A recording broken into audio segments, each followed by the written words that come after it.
Bom dia, meus amores. Vocês pegam com o livro em mãos para acompanhar a aula da tia, que hoje nós vamos falar sobre a indústria. Nós vamos conhecer os tipos de indústria, aonde aconteceu a primeira revolução industrial.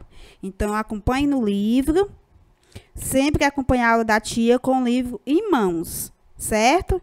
Então, vamos à nossa aula. Hoje a tia vai passar esse vídeo falando sobre a indústria, onde aconteceu a primeira revolução industrial, que foi na Inglaterra. Então, vocês observem o vídeo, porque a tia hoje não está muito legal da garganta. Olá, pessoal, tudo bem com vocês? Bom, espero que sim. Eu sou a professora Larissa Mesquita, professora de Geografia, e hoje nós vamos falar sobre industrialização brasileira.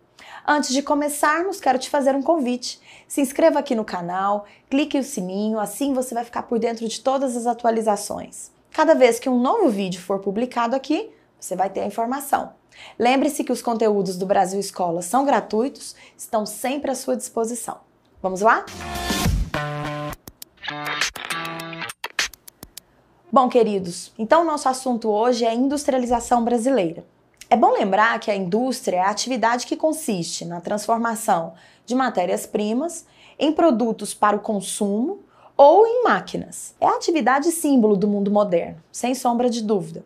E o Brasil participa ativamente dessa atividade. Por ser um país emergente, nós podemos dizer que o Brasil é um país subdesenvolvido, mas altamente industrializado. Aliás, um parque industrial complexo, né? Aqui se produz praticamente tudo, e em várias regiões brasileiras.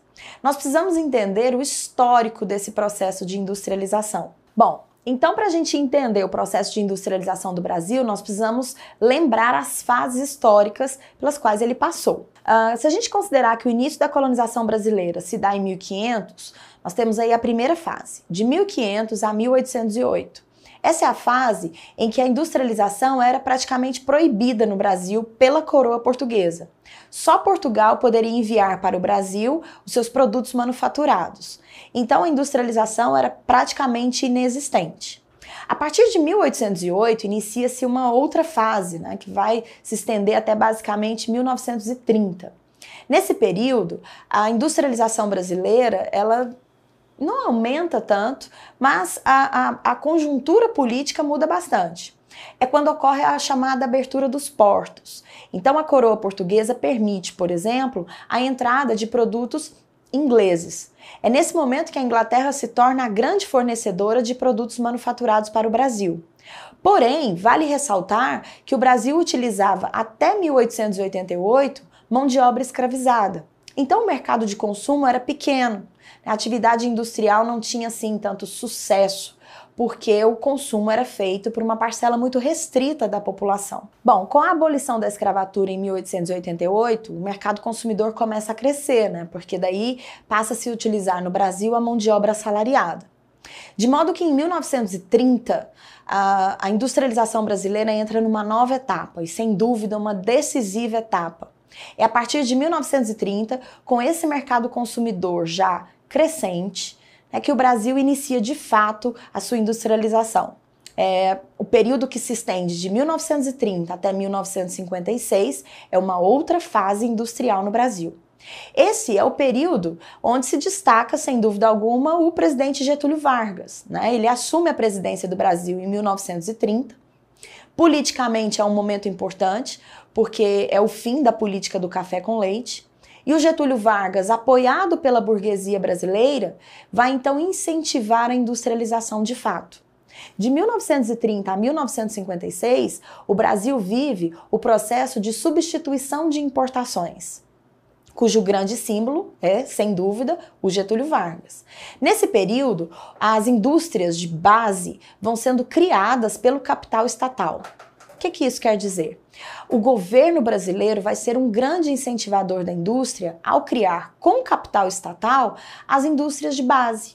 É nesse período, por exemplo, que surgem a Companhia Siderúrgica Nacional, a CSN, que surgem a mineradora Vale do Rio Doce, hoje apenas Vale e privatizada, né? É nesse período que surge a Petrobras, a Eletrobras, ou seja, a ideia era criar uma industrialização de base, né? Aquela industrialização mais pesada, também muito cara, com o capital estatal, para dar sustentação às indústrias de bens de consumo.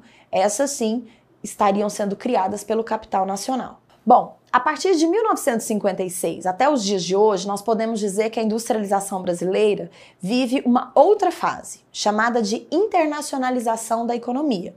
Então não se esqueça, de 1930 a 1956, período da substituição de importações. De 56 até os dias de hoje, internacionalização da economia. O que isso significa? Nessa fase, né, cujo um dos maiores símbolos é o JK, o Juscelino Kubitschek, nós vamos ter o Brasil agora recebendo empresas multinacionais. Então, durante os governos do Juscelino Kubitschek e também da ditadura militar, é o momento que se forma o famoso tripé econômico do Brasil. Agora nós vamos ter o capital estatal criando a infraestrutura, porque as empresas de base já tinham sido criadas, né, durante o governo Vargas. O capital privado nacional vai ser responsável pelo financiamento das indústrias de bens de consumo, não duráveis principalmente. E o capital privado estrangeiro, ou seja, as transnacionais, começam a chegar no Brasil, trazendo consigo, né, o parque industrial responsável pela produção de bens de consumo duráveis. O grande símbolo desse momento, sem dúvida, são as automobilísticas, que começam a chegar no Brasil para a produção de automóveis. Até a década de 1980, quer dizer, de 1956 até a década de 1980, justamente o período do governo JK e da ditadura militar, nós vamos ter, por conta dessa industrialização crescente, algumas mudanças bem significativas no espaço geográfico brasileiro, né? Vale lembrar que Brasília foi construída na região centro-oeste, dentro do estado de Goiás, onde foi demarcada a área do Distrito Federal, e por conta disso, o rodoviarismo tomou conta do Brasil. Muitas rodovias foram construídas nesse momento, dando inclusive auxílio a essas indústrias automobilísticas. Crescem as indústrias de bens de produção no Brasil, crescem as indústrias de bens de consumo, e a concentração industrial se torna nítida. A região sudeste é despontada durante todo esse período como a região da concentração industrial, com destaques aos estados de São Paulo e do Rio de Janeiro. Bom, ainda dentro desse período da internacionalização da economia, né, que começa em 56 até os dias de hoje, nós temos de destacar o período da década de 1980, que é chamada de década perdida pelos historiadores. É um momento em que a economia brasileira atravessa, sem dúvida, a sua maior crise. Nesse momento, a industrialização brasileira se torna muito prejudicada, né? A concorrência internacional ela passa a ser realmente um problema para os industriais brasileiros. A economia mal, a inflação muito alta, o poder de consumo da população brasileira, de um modo geral, cai drasticamente e a produção interna continua ali patinando, né? Muito mais em problemas do que em sucesso. A partir dos anos 90, nós podemos destacar, durante o governo Collor, né, o símbolo do rompimento dessa década perdida começa a aparecer. Durante o governo Collor, inicia-se o processo de abertura econômica, né, especialmente porque nesse período as tarifas alfandegárias brasileiras sofrem redução em alguns setores, justamente para incentivar a entrada de produtos estrangeiros. Era uma forma, naquele momento, que o governo entendeu, né, como sendo um beneficiador da indústria nacional. Segundo o governo, a entrada dos produtos estrangeiros forçaria a indústria nacional a produzir melhor e vender com preços melhores. Bom, os grandes industriais conseguiram sobreviver a essa concorrência, mas sem dúvida alguma, as pequenas indústrias, assim como as pequenas empresas de um modo geral, sofreram um baque e praticamente desapareceram. A partir de 1994, as coisas mudam de figura novamente. A industrialização brasileira vai entrar na sua fase neoliberal. Esse é o período das privatizações, especialmente durante o governo do Fernando Henrique Cardoso. O símbolo desse governo, sem dúvida, é a criação do Plano Real, né, uma moeda agora estável, que nós utilizamos até hoje, e a privatização. A ideia é que o Estado saísse da economia, especialmente do setor industrial, a partir da venda dessas estruturas industriais que foram criadas lá atrás, pelo Getúlio Vargas, pelo JK, enfim. Então, são símbolos desse período a privatização da Companhia Vale do Rio Doce, por exemplo, né, que hoje se chama Vale, a semi-privatização da Petrobras, privatização das telefônicas, enfim. Nesse momento, o Brasil então abre de vez as portas para o capital estrangeiro, que passa a atuar no nosso território, não só produzindo, mas também investindo em indústrias de todos os portes. Bom, nos dias atuais, né, esse tripé econômico, ele se modifica, né? Hoje o capital estatal, ele é muito pouco investido em industrialização, ou quase nada. A grande força vem mesmo do capital privado, nacional e estrangeiro. E hoje se percebe no Brasil um movimento bem interessante, chamado de descentralização industrial.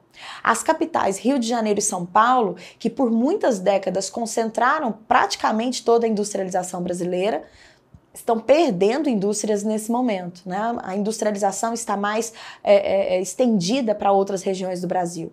Região Nordeste, região Centro-Oeste, região Sul, são hoje regiões que atraem indústrias em função basicamente dos incentivos fiscais. Mesmo com esse processo de descentralização acontecendo, você vai olhar no mapa agora e perceber que a indústria brasileira ainda é muito mal distribuída pelo território. Né? Infelizmente, é um dos fatores que promove a desigualdade entre as regiões brasileiras. Então, queridos, espero que vocês tenham gostado da nossa aula sobre industrialização brasileira.